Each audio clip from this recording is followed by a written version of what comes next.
on the WNBA, and I'm really glad that she mentions it here. It's just Caitlin Clark. It's always been just Caitlin Clark. Yes, there are other great young players who have come into this league, but it has truly been the Caitlin Clark effect. Even if you look at the viewership for Iowa this year, the viewership for Iowa in the past couple years, even after Caitlin Clark departed, there are still people that are tuned into Iowa when Iowa was never at the top of the viewership numbers.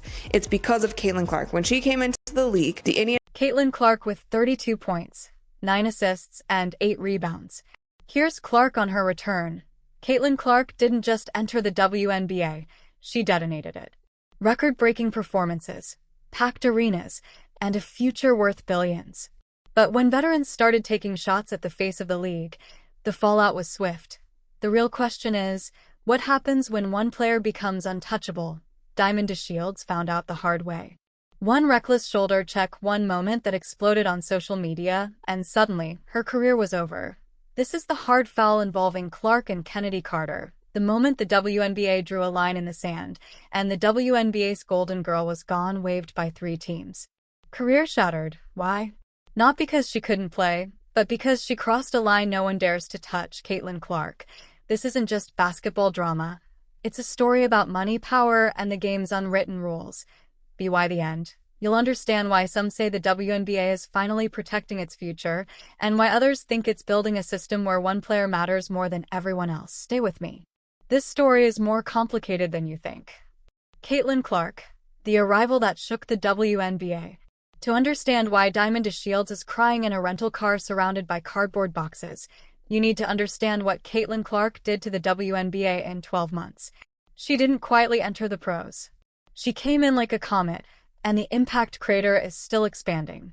By the end of its rise in popularity, other college stars such as fellow 2024 draftee Angel Reese and more recently 2025 #1 pick Paige Bueckers also brought significant followings to the WNBA. And I will agree, they brought significant followings, but some of those followings haven't translated to viewership and attendance. And we've kind of also seen that in Unrivaled. And I'm not saying that all of the viewership woes in Unrivaled are because people aren't following Paige Bueckers. Like, I don't think the product is that great either. But we've even seen when she Caitlin posted 2 triple-doubles, a feat most guards never reach in an entire career.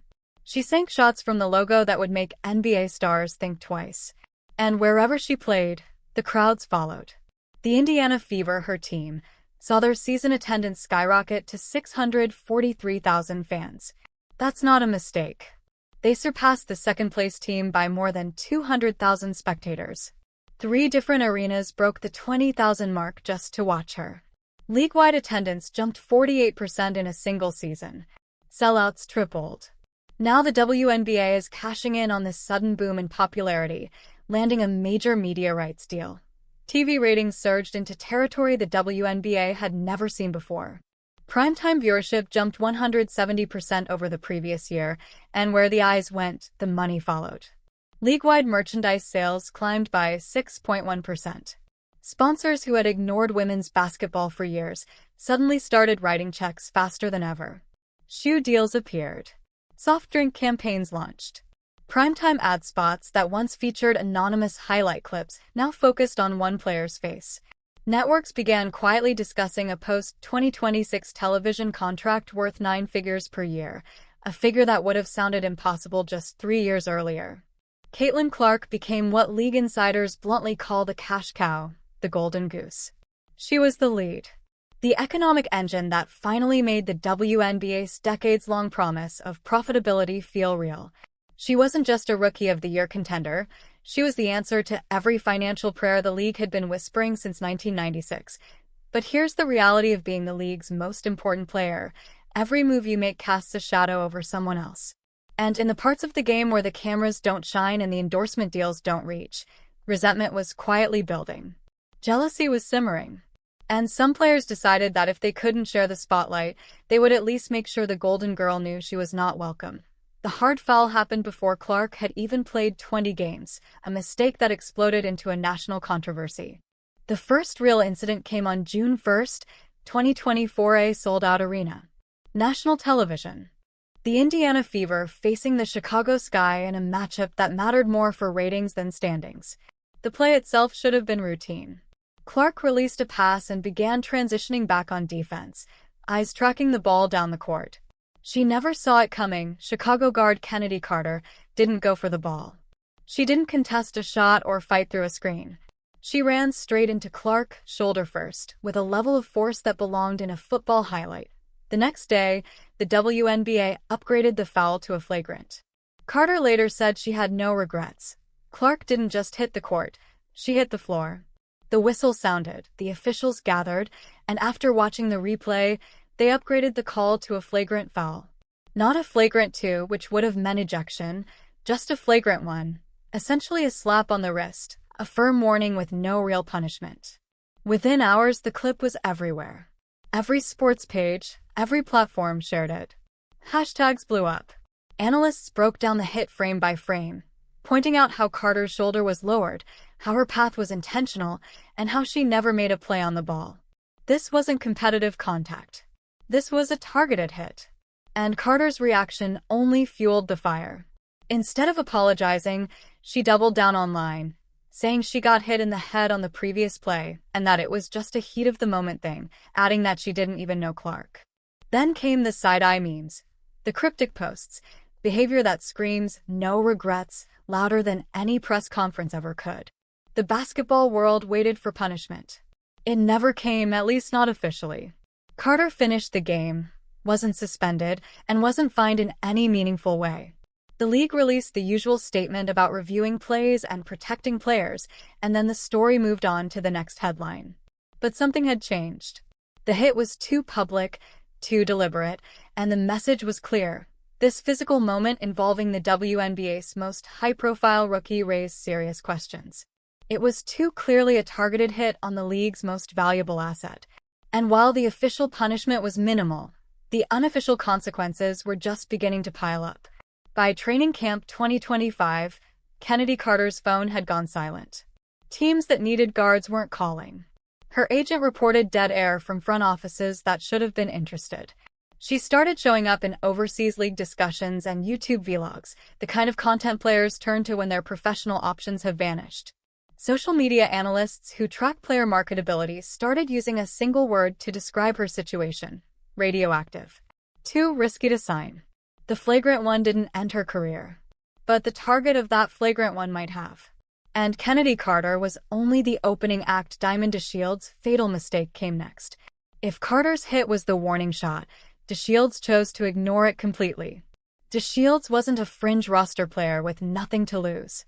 She was a bona fide star. A third overall pick in 2018 who had won a WNBA championship with the Chicago Sky in 2021. She had Olympic experience, endorsement deals, and a resume that should have guaranteed her a job for as long as she wanted to play. She was the old guard, the established veteran, the player who had put in the work long before Caitlin Clark became a household name. And late in a lopsided 2024 game, she made a choice that would cost her everything. Clark was cutting through the lane, moving without the ball, when DeShields sized her up. What happened next was captured from every angle. DeShields lowered her shoulder and blasted Clark clean off the hardwood. There was no play on the ball. No defensive purpose. Only deliberate, excessive contact, the kind that makes viewers wince even through a screen. The slow-motion replays made it worse. You could see DeShields loading up. You could see her adjusting her trajectory to maximize impact. You could see Clark's body absorb the hit and collapse to the floor. And then, in a moment that would haunt her career, you could see DeShields offering a theatrical hand to help Clark up, an oops gesture that fooled absolutely no one. The referees called it a flagrant 1. Again, no ejection. No suspension. No fine. Clark got up, drained her free throws, and the game continued. But this time, the aftermath was different. The replay reels didn't just loop for a few hours. They dominated sports coverage for days. Podcasts that normally break down playoff brackets spent entire episodes dissecting the hit. Analysts used words like calculated, premeditated, assault. And most importantly, sponsors started to fidget. The companies that had poured millions into the WNBA's new golden era watched their investment get hammered on national television while the referees shrugged. If the league couldn't protect its most marketable player, what exactly were they paying for? The phone calls to league offices increased. The pressure mounted. And behind closed doors, something finally cracked. The fall of Diamond DeShields began. The dominoes started falling fast. Chicago let DeShields walk at the end of the season. No goodbye post. No thank you graphic. No press conference praising her championship contributions. Just silence, the kind of silence that speaks louder than any statement. The New York Liberty, desperate for veteran depth, signed her on a low-risk flyer. Then they benched her. Then they cut her. Her time in New York was measured in weeks, not months. Whatever the Liberty saw in practice or in the locker room, it wasn't worth the baggage she carried. Connecticut tried next. The Sun needed guard depth, and DeShields needed a chance to rebuild her reputation. For a brief moment, it looked like the story might have a redemption arc. Then came May 15th, 2025. 2 days before opening night, the Connecticut Sun issued a press release that was brutal in its brevity. 27 words. No injury report, no coach quote, no context. Just a blunt announcement that the organization had waived Diamond DeShields. The timing was devastating. 2 days before the season. Too late to find another roster spot. Too public to hide. This wasn't a basketball decision. This was a message. DeShields appeared on Instagram hours later. She was sitting in a rental car, boxes piled in the back seat, her belongings scattered across whatever space she could find. She was fighting back tears, trying to explain what had happened, just how challenging the season was. To think she'd be the last team standing after 14 losses and a brutal conference, and now she's trying to accept the fact that her career collapsed in just 9 months. No team, no deal, no direction. The video went viral, but this time the reaction wasn't sympathetic. It was savage. Play stupid games, win stupid prizes. Karma doesn't miss. Maybe don't assault the league's best player. The court of public opinion had spoken, and there was no appeal. But here's what makes the story so messy. The WNBA never officially punished Diamond DeShields for the hit that destroyed her career. No suspension announcement, no lifetime ban, no commissioner at a podium declaring that targeting Caitlin Clark would mean exile. On paper, she got the same flagrant one that dozens of players receive for hard fouls. On paper, she served the minimal penalty and moved on like everyone else. But paper doesn't pay the bills. The truth is, what happened to DeShields tells a completely different story than the official record. Agents in women's basketball started whispering about what they call the Clark Clause. It's not in any contract. It's not in the CBA. You won't find it in any official WNBA document. But it exists in the conversations between general managers and agents, in the risk calculations front offices make when evaluating free agents, in the invisible scorecard that determines who is worth signing and who brings too much baggage. The Clark Clause is simple. Sign a player who targeted the league's most valuable asset, and you inherit her consequences. Sponsors who are finally investing serious money in women's basketball will ask questions. Media coverage will bring uncomfortable storylines. The fanbase that has exploded because of one player's popularity will have opinions about your roster choices. And those fans are huge. They make posters, they buy custom shirts, they scream her name. That's the power of Clark, and it's the reason why the league is suddenly playing by a new set of rules. In a league where the financial margins are still razor-thin, those questions, storylines, and public opinions quickly turn into risks that most organizations would rather avoid. Whether this is official policy from the commissioner's office or simply teams independently reaching the same conclusion for self-preservation doesn't really matter. The outcome is the same. DeShields hasn't received a legitimate contract offer since Connecticut released her. Carter's phone remains silent despite her clear talent.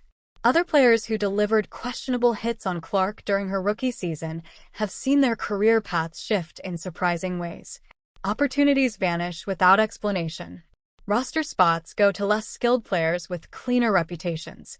The league has essentially created a two-tier discipline system without ever admitting it exists. There's the official track, where flagrant fouls lead to free throws and maybe a small fine, where the rulebook applies equally to everyone and the penalty matches the violation regardless of who was involved.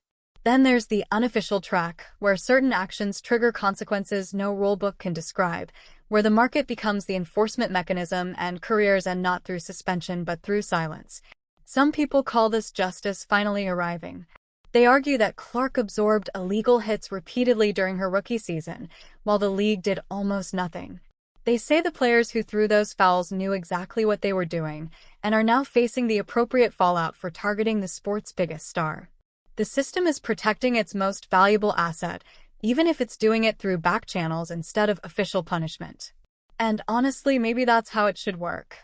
Maybe players should understand that there are lines you don't cross, and the market will enforce those boundaries when the referees won't. Others see it as something far more disturbing.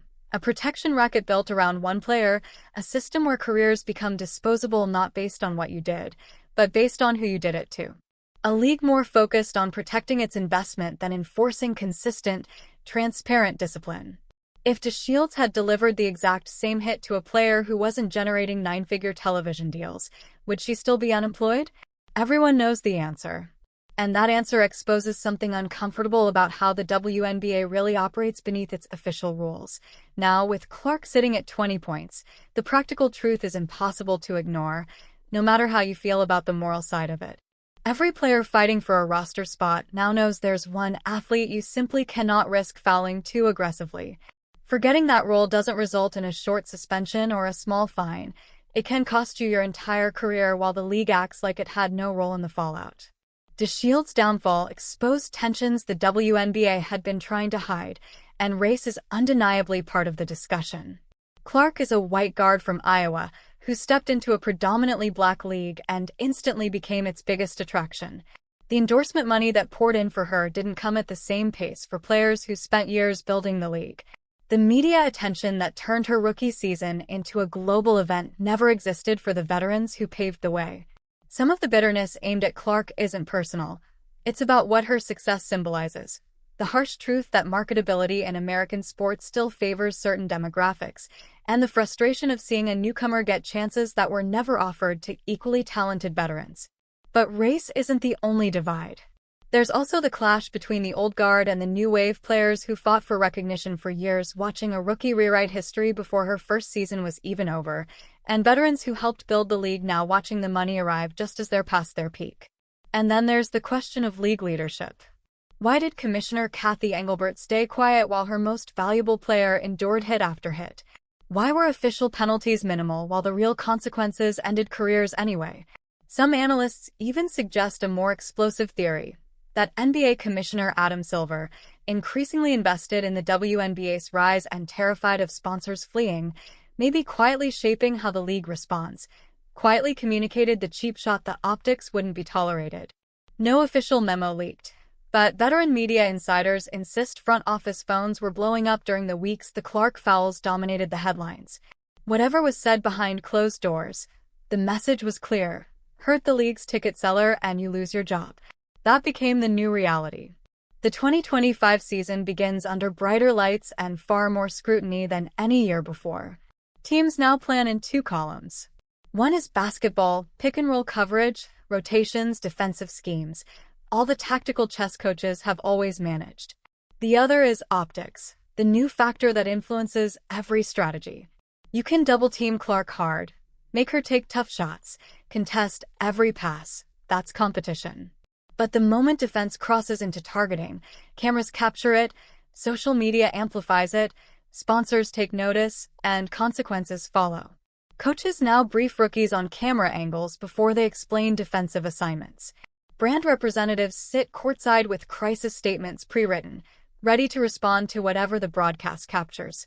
Every foul on Clark will be replayed millions of times before the game ends. Every questionable hit will be dissected and debated. Every moment of excessive contact now carries career-ending risk for the player who delivers it. Some veterans worry the pendulum has swung too far, that legitimate physical defense will be punished into softness, and that fear of unofficial consequences will make players hesitate and weaken the product. Others accept it, protect the brand, or accept the price. The league finally has a shot at financial stability, and that stability depends on one player staying healthy and productive. If protecting her means setting new behavioral boundaries, that's just business. Insiders say a conduct addendum is now appearing in standard WNBA contracts, vague language about targeting marquee players and maintaining professional conduct. Official punishments remain mild, but the implicit warning is clear: break the unwritten rules, and being waived might be the best-case scenario.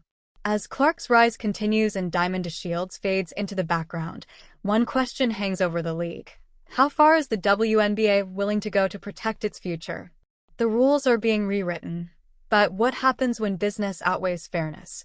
Every player now understands the stakes. With every game and every decision, they'll have to ask themselves, am I playing for the league or for myself? This story isn't just about basketball. It's about power, profit, and the hidden cost of stardom. The next chapter is already being written, and when the dust settles, who will be left standing? The game is changing whether anyone is ready for it or not. They argue that Clark absorbed illegal hits repeatedly during her rookie season, while the league did almost nothing. They say the players who threw those fouls knew exactly what they were doing and are now facing the appropriate fallout for targeting the sport's biggest star. The system is protecting its most valuable asset, even if it's doing it through back channels instead of official punishment. And honestly, maybe that's how it should work. Maybe players should understand that there are lines you don't cross, and the market will enforce those boundaries when the referees won't. Others see it as